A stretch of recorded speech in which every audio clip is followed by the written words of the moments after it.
Guys எப்படி இருக்கீங்க? நல்லா இருக்கீங்களா? Welcome back to the trending சமையல். நான் உங்கள் அலமேல் பேசுகிறேன். நான் இப்போ அருமையான இப்போ மழை பெஞ்சிட்டு இருக்கிறனால இப்போ செம சூப்பராக குடமிளகாய் வச்சு நம்ம அருமையாக இது நம்ம செய்யலாங்களா, பக்கோடா செய்யலாங்களா, அதுக்கு என்னென்ன பொருள், எவ்வளோ கிறிஸ்பியாக வந்தது, எவ்வளோ சுவையாக இருக்குது, வாயில் போடுறதுக்குள்ளே சுவை இருக்குமா இல்லையா, அதுக்கு என்னென்ன பொருள் நம்ம சேர்த்தா நல்லா இருக்குன்னு சொல்லிட்டு நம்ம இப்போ வீடியோக்குள்ளே போய் பார்க்கலாமா? வாங்க போகலாம். ப்ரைஸலாடுங்க. ஹலோ ஃப்ரெண்ட்ஸ், எல்லோரும் நல்லா இருக்கீங்களா? செம்ம மழையாக இருக்கு இல்லைங்களா? நல்ல மழை பெஞ்சிட்ருக்கு. ரெட் அலர்ட் வரை எல்லோரும் சொல்லிட்டு இருக்காங்க. எல்லோரும் வீட்டில் இருக்கிறீங்க ஃப்ரெண்ட்ஸ். அதனால் இப்போ வீட்டில் இருக்கிறதுக்காக நம்ம என்ன செய்யலாம், வெளியே போயிட்டு கடையில் எதுவும் வாங்கிட்டு ஏன்னா வாய் ஒரு மாதிரியாக இருக்கும், என்ன ஏதாவது சாப்பிட்டா அப்படி தேவலான்னு இருக்கும்னு நினைக்கும் போது இப்போ டக்குன்னு இப்போ ஒரு ஈஸியான ஒரு ஸ்நாக்ஸ் செய்யலாம் ஃப்ரெண்ட்ஸ். என்ன தெரியுங்களா? குடமிளகாய். உங்கள் முன்னாடி குடமிளகாய் வச்சுருக்கேன். இந்த பாருங்கள், 2 குடமிளகாய் வச்சுருக்கேன். இதை வச்சு ஒரு அருமையான நம்ம ஒரு ஸ்நாக்ஸ் கடைக்கெல்லாம் நம்ம போனோம்னா வெங்காய பக்கோடா தான் சுட சுட போட்டு வச்சுருப்பாங்க. அதை நம்ம வீட்டிலே இந்த குடமிளகாயில் பக்கோடா செய்யலாம் ஃப்ரெண்ட்ஸ். நம்ம அங்கே போயிட்டு வெங்காய பக்கோடா வாங்குறத விட இது கொஞ்சம் டிஃப்ரெண்ட்டாக செம்ம டேஸ்ட்டாக செம்ம கிறிஸ்பியாக முறுமுறுன்னு இருக்கும். இதை எப்படி செய்யலாம், இதுக்கு என்னென்ன பொருள் வேணும்னு சொல்லிட்டு இப்போ நம்ம வீடியோக்குள்ளே போய் பார்க்கலாமா? அதுக்கு என்னென்ன பொருள் வேணும்னு இப்போ வாங்க போகலாம். இப்போ பாருங்கள், நம்ம இந்த குடமிளகாய் எப்படி செஞ்சுக்கலான்னு இப்போ நம்ம பக்கோடா செய்யறதுக்கு எப்படி செய்யலான்னு சொல்லிட்டு முதல்ல ஃபஸ்ட்டு காட்டலாம். இதை முதல்ல இப்படி அரிஞ்சிருங்க ஃப்ரெண்ட்ஸ். இப்போ இதில் இந்த விரையே சுத்தமாக இருக்கக்கூடாது. அதனால் இந்த பாருங்க கொஞ்சம் அப்படியே எடுத்துருங்க. இப்படி எடுத்துனா இந்த பாருங்க அப்படியே வந்துடுது. அவ்வளோதான் ஃப்ரெண்ட்ஸ். இதே மாதிரி இதையும் ஏன்னா விரையோடு போடக்கூடாது. விரை போடணும்னா நல்லா இருக்காது. அதனால் அப்படியே எல்லாத்தையும் எடுத்துருங்க. ஒரு இது எடுத்துட்டிங்கன்னா இப்படி சுத்தமாக விரையெல்லாம் வந்துடும். சுத்தமாக எடுத்துருங்க. ஆனால் இதை நம்ம அரைக்க தான் போகிறோம் ஃப்ரெண்ட்ஸ். அதனால் ஒன்றும் பிரச்சனை இல்லை. இப்போ இதெல்லாம் தள்ளி வச்சுட்டு அப்படி தப்புறங்க இது மாதிரி அரிஞ்சிருங்க. எல்லாத்தையும் நம்ம இப்போ வேற சுத்தமாக எடுத்துடலாம். எடுத்துட்டு அப்படியே நம்ம எல்லாத்தையும் அரிஞ்சிடலாம். ஓகேங்க. இப்போ பாருங்கள், இதே மாதிரி நம்ம அரைஞ்சி வச்சுருங்க. குடமிளகாய் எல்லாத்தையும் அரைஞ்சி வச்சுருங்க. இப்போ நாம் இதில் நம்ம மிக்சியில் போட்டு தான் நம்ம அரைக்க போகிறோம். ரொம்ப அரைக்க பல்ஸ் மூடு இருக்கு இல்லைங்களா, அதில் போட்டு ஒன்றும் பாதியமாக அரைச்சிக்கலாம். இல்லைனா உங்கள் வீட்டில் நம்ம இஞ்சி எல்லாம் நசுக்குவாங்க இல்லைங்களா, கல், இந்த சின்ன கல் இருக்கும் இல்லைங்களா, அந்த கல்லில் போட்டு கொஞ்சம் இடிச்சுக்கோங்க. இல்லைன்னா வச்சுக்கோங்க. அதுவும் இல்லாதவங்க இல்லைனா நம்ம மிக்சி இருக்கு இல்லைங்களா, அதில் பல்ஸ் மூடு போட்டு ஒரு மூடு ஒரு வாட்டி போட்டு திருப்பினீங்கன்னா கொஞ்சம் ஒன்றும் பாதியமாக அரைச்சிடலாம். இதை அரைச்சி இது ஒரு ஓரமாக இருக்கட்டும். இப்போ இதுக்கு தேவையான பொருளுங்க, இந்த பக்கோடா நம்ம தேவையான பொருளை நம்ம பார்த்துக்கலாம். சின்ன வெங்காயம் இருக்கு இல்லைங்களா, அதை தோல் உரித்து இது கிட்டத்தட்ட ஒரு 100 கிராம் இருக்கும். அதை உரித்து வச்சுருக்கேன் பாருங்கள். அதுக்கப்புறம் ஒரு 6 பச்சை மிளகாய் அதை எடுத்து வச்சுருக்கிறேன் பாருங்கள். அதுக்கப்புறம் ஒரு 2 துண்டு இஞ்சி அதையும் கட் பண்ணி வச்சுருக்கேன் பாருங்கள். அதுக்கப்புறம் பூண்டு. நான் இங்கே தோல் உரிக்க தேவையில்ல, அப்படியே நம்ம ரசத்துக்கு போடுற பூண்டு தாங்க. ரசத்துக்கு நம்ம அப்படியே போடுவோம் இல்லைங்களா, அந்த மாதிரி நீங்கள் தோல் உரிக்காமல் வச்சுக்கோங்க. அதுக்கப்புறம் கொஞ்சம் கறி லீவ்ஸு கொஞ்சம் போட்டுக்கோங்க. அதுக்கப்புறம் கொத்தமல்லி கொஞ்சம் போட்டுக்கோங்க. ஓகேங்களா, இது கொஞ்சம் நான் அரிஞ்சு வச்சுருக்கேன். இதுதான் ஃப்ரெண்ட்ஸ் தேவையான பொருள். அதுக்கப்புறம் 1 டீஸ்பூன் சோம்பு, 1 டீஸ்பூன் சீரகம். இது மட்டும்தான் இதுக்கு தேவையான பொருள். இப்போ நம்ம என்ன செய்யணும்னா, இது எல்லாமே இதெல்லாம் ஒன்றும் பாதியமாக நம்ம பல்ஸ் மூடில் போட்டு நம்ம அரைச்சிக்கணும் ஃப்ரெண்ட்ஸ். இதை அரைச்சிக்கணும். நம்ம பச்சை மிளகாய் அரைச்சிக்கணும். இஞ்சி அப்படியே நம்ம அரைச்சிக்கணும் பல்ஸ் மூடில். அப்படியே அதே மாதிரி பூண்டியும் பல்ஸ் மூடில் அரைச்சி எல்லாத்தையும் எடுத்து வச்சுக்கலாம் ஃப்ரெண்ட்ஸ். இப்போ பாருங்கள், ஒரு மிக்சிங் பவுல் எடுத்துங்க. முதல்ல நம்ம குடமிளகாவை நம்ம அரைச்சிக்கலாம் ஃப்ரெண்ட்ஸ். பல்ஸ் மூடில் தான் போட்டால் இருக்கணும். நம்ம ஸ்ட்ரெயிட்டாக அரைக்கக்கூடாது. இது எல்லாத்தையும் நம்ம அரைச்சிக்கலாம், ஒன்றும் பாதியமாக அரைச்சிக்கலாம். ஓகே ஃப்ரெண்ட்ஸ், இதை பாருங்கள், இதை நம்ம அரைச்சிட்டோம். குடமிளகாய் நம்ம அரைச்சி வச்சுட்டோம். ஒன்றும் பாதியமாக இதில் பாருங்கள், அப்படி இதை பாருங்கள் சக்கையாக இருக்குது. இதை பாருங்கள் சக்கையாக இருக்குது. இந்த அளவு போதும். அப்படியே நான் இதில் ரீவைண்ட் பண்ணி தான் நான் ஓட்டினேன், அதே மாதிரி ஓட்டிக்கோங்க. அடுத்தது இப்போ ஆனியனை நம்ம அரைச்சிக்கலாம், சின்ன வெங்காயத்தை. இதுக்கு சின்ன வெங்காயம் போட்டால் தான் ஃப்ரெண்ட்ஸ் நல்லாயிருக்கும். நீங்கள் பெரிய வெங்காயம் போட்டோன்னா கொஞ்சம் நல்லா இருக்காது அந்த அளவு. அதே மாதிரி பல்ஸ் மூடலையே அரைச்சிக்கோங்க. ஓகே ஃப்ரெண்ட்ஸ், இது பாருங்கள், இதே மாதிரி நம்ம ஒன்றும் பாதியமாக அரைச்சிக்கோங்க. ரொம்ப தூளாக அரைக்க வேணாம். இதை பார்த்தீங்களா, அப்போ தான் பக்கோடாவுக்கும் நல்லாயிருக்கும். இந்த பாருங்கள், ஒன்றும் பாதியமாக தான் அரைச்சிருக்கேன்.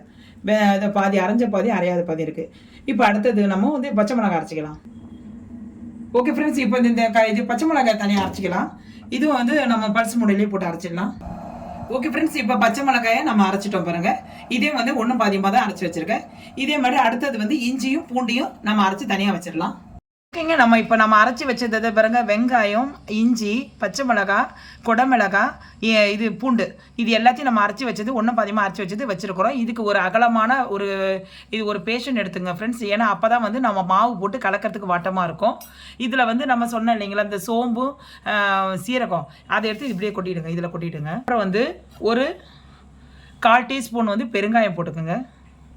ஒரு 1/4 டீஸ்பூன் உப்பு போட்டுக்கோங்க. இதில் வந்து ஒரு 1/2 கப்பு வந்து ரீஃபைண்ட் ஆயில், நான் கோல்டு வினர் ஊற்றிங்க ஃப்ரெண்ட்ஸ். ஏன்னா வந்து நம்ம எண்ணெய் ஊற்றி நம்ம இது எல்லாத்தையும் மசாலாலாம் போட்டு பெரட்டும் போதும், நம்ம கடலை மாவு போடும் போதும் வந்து உதிரியாக இருக்கும். நம்ம எண்ணெயில் போட்டு ஃப்ரை பண்ணால் கூட நல்லா வந்து கிறிஸ்பியாக இருக்கும் ஃப்ரெண்ட்ஸ். அதனால் வந்து இதை பாருங்கள், நான் இதில் ஊற்றுறேன். நான் ஒரு 1/2 கப்பு ஊற்றினா போதும். இது 1/2 கப்பு, இது 1/2 கப்பு ஊற்றினா போதும். ஓகேங்க. இது எல்லாமே அப்படியே கொஞ்சம் நேரம் இருக்கட்டும். Okay friends. இப்போ நம்ம இந்த எண்ணெயிலே வந்து இந்த டீஸ்பூனில் வந்து நான் கரைச்சி விட்டுக்கலாம் ஃப்ரெண்ட்ஸ். அப்போ தான் வந்து நல்லா கரையும். அந்த இதை மட்டும் கரைச்சி விட்டுலாம். நம்ம இது போட்டோம் இல்லைங்களா, உப்பும் பெருங்காயம் போட்டோம் இல்லைங்களா, அதை நம்ம அப்படியே கரைச்சிக்கலாம். கொஞ்சம் நல்லா கரைச்சிக்கிட்டோம். இதில் வந்து கடலை மாவு எடுத்துக்கலாம் ஃப்ரெண்ட்ஸ். இது வந்து கரெக்டாக 250 கிராம். இது நான் வந்து இது 250 கிராம்னா ஒரு கப்பு 250 கிராம். அதை இதில் போட்டுடலாம். Okay friends. இப்போ நான் இன்னும் ஒரு கப்பு போடுறேன். இது மொத்தமே வந்து 2 கப்பு வந்து 1/2 கிலோ. இது 500 கிராம் போட்டிருக்கேன். இது எல்லாத்தையும் போட்டு கையாலே வந்து எல்லாத்தையும் போட்டு பிசைஞ்சு விட்டுருங்க ஃப்ரெண்ட்ஸ். ஏன்னா வந்து இதில் தண்ணி வேண்டாம். ஏன்னா நம்ம குடமிளகாய் இருக்கிற தண்ணியும் நம்ம வந்து எண்ணெய் வேறு ஊற்றிருக்கிறோம். அது இல்லாமல் வெங்காயத்தில் இருக்கிற தண்ணியே இதுக்கு போதும். போட்டு நல்லா பிசைஞ்சிருங்க. Okay friends. இப்போ நம்ம வந்து தண்ணியே வேறு ஊற்ற தேவையில்லை. இதை பாருங்க, அந்த வெங்காயத்தில் இருந்த தண்ணியை வந்து சரியாக இருக்குது. இது போதும் ஃப்ரெண்ட்ஸ். இப்போ வந்து நம்ம அப்படியே வந்து எண்ணெயை காய வச்சு நம்ம அப்படியே கொஞ்சம் கொஞ்சமாக அப்படியே போட்டு எடுக்க வேண்டியதான் ஃப்ரெண்ட்ஸ். Okay friends. இதில் வந்து பச்சை மிளகாய் போட்டுருங்க. கருவேப்பிலை போட்டுருங்க. அதுக்கப்புறம் வந்து கொத்தமல்லி போட்டுருங்க. போட்டு நல்லா கலக்கிக்கலாம். ஓகேங்க. Okay friends. இப்போ நம்ம வந்து ஒரு வானலில் வந்து நம்ம எண்ணெயை வந்து நல்லா காய வச்சுருக்கிறோம். நல்லா ஹீட் ஆகிட்டு இருக்கு. இதில் வந்து நம்ம ரெடி பண்ணி வச்சுருக்கோம் இல்லைங்களா, அதில் கொஞ்சம் கொஞ்சமாக போட்டுருங்க. கொஞ்சம் கொஞ்சமாக போடுங்க. எண்ணெய் கொஞ்சம் பார்த்து அடிக்கும் ஃப்ரெண்ட்ஸ், பார்த்து போடுங்க. Okay friends. இப்போ நாங்கள் திருப்பி போட்டாச்சு. இதை பாருங்கள், நல்லா முறிவு வருது பாருங்கள் கலரு. அவ்வளோதான் ஃப்ரெண்ட்ஸ். இதை அப்படியே வந்து நம்ம எடுத்துடலாம். Okay friends. இப்போ பாருங்கள், செம சூப்பராக நம்ம வந்து இது பகோடா எடுத்துகிட்டு பாருங்கள். நல்லா இது கிறிஸ்பி ஆகிடுச்சு. இப்போ அதே மாதிரி இருக்கிற மாவு எல்லாத்தையும் போட்டு நான் எடுத்துகிட்டு உங்கள்கிட்ட காட்டுறேன். இப்போ பாருங்கள், மழைக்கு சுட நல்லா முறுமுறுன்னு கிறிஸ்பியாக இப்போ நம்ம வந்து இந்த குடமிளகாயை வச்சு அருமையான ஒரு பகோடா செஞ்சுட்டோம் ஃப்ரெண்ட்ஸ். இது எப்படி வந்திருக்குது, ஏது வந்திருக்குதுன்னு சொல்லிட்டு இப்போ நான் உங்கள் முன்னாடி வந்து ஓப்பன் பண்ணி காட்டுட்டுங்களா. அழகாக முறுமுறுன்னு பாருங்கள். அதுக்கேற்ற மாதிரி மேலே வந்து கருவேப்பிலையை வந்து நல்லா வந்து ஃப்ரை பண்ணி போட்டிருக்கேன். எவ்வளோ சூப்பராக. நம்ம கடையில் நம்ம வெங்காய பகோடா தான் வாங்குகிறோம். ஆனால் இது ஒரு வாட்டி வந்து நீங்கள் செஞ்சு பார்த்து இப்போ எல்லோரும் வீட்டில் இருக்கிறீங்க ஃப்ரெண்ட்ஸ்.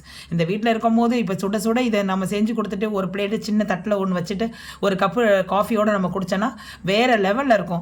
உங்கள் முன்னாடி இது பாருங்கள், ஒன்று பிரித்து காட்டுறேன் பாருங்கள். அவ்வளோ சூப்பராக நல்லா கிறிஸ்பியாக இருக்கும். இந்த பாருங்கள் ஃப்ரெண்ட்ஸ், இந்த பாருங்கள் ஃப்ரெண்ட்ஸ், எவ்வளோ சூப்பராக கிறிஸ்பியாக இருக்குது பாருங்கள்.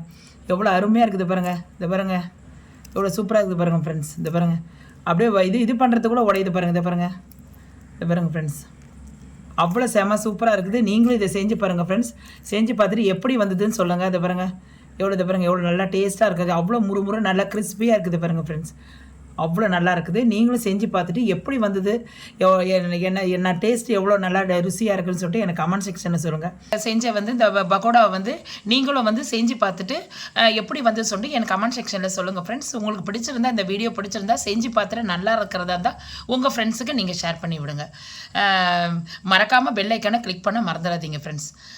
நீங்களும் வந்து இந்த லீவு டைமு இந்த மாதிரி குடமிளகாயில் செஞ்ச பக்கோடாவை செஞ்சு பிள்ளைங்களுக்கு, நீங்கள், உங்கள் வீட்டுக்காரர் எல்லாருக்கும், வரவங்களுக்கும், கெஸ்ட் யாராவது வந்தாங்கன்னா அவங்களுக்கும் நீங்கள் கொடுத்து நல்லா என்ஜாய் பண்ணுங்கள் ஃப்ரெண்ட்ஸ்.